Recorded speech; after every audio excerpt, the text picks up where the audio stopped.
Hello বন্ধুরা, তো দেখো অনলাইন থেকে 2-3টা জিনিস অর্ডার করেছিলাম। তো এটা কি এসছে জানি না, এখনো খুলে দেখছি, তোমাদেরকেও দেখাচ্ছি কি এসেছে।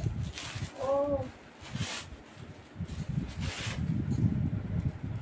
এটা এসছে আমার ঠাকুর ঘরের জন্য পর্দা সেট, হোয়াইট কালারের মধ্যে অর্ডার করেছিলাম।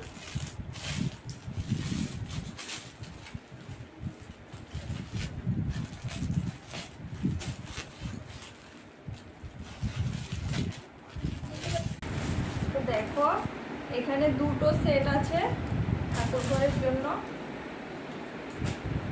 এক সেট আছে আগের, কিন্তু এখন আবার হোয়াইট অর্ডার করেছি পর্দাগুলো।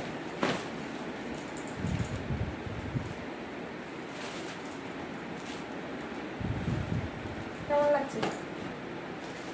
সুন্দর হয়েছে না পর্দাগুলো? দেখো দুটো সেট একসঙ্গে, এই একটা এই একটা, একটা দরজায় লাগাবো আর একটা দিয়ে দুটো জানালার পর্দা বানাবো। এগুলো কিনে বানানো যাবে, যেগুলো কিনে সেট করে বানানো যাবে। কেটে মাঝখান দিয়ে কেটে দুটো করব জানালার জন্য, আর একটা করব। সুন্দর হয়েছে কিন্তু দেখো পর্দাগুলো, অনেকটা লম্বা। কেমন হয়েছে অবশ্যই কমেন্টস করে জানাবে। ভালো লেগে থাকলে লাইক আর সাবস্ক্রাইব করে দিও। বাই।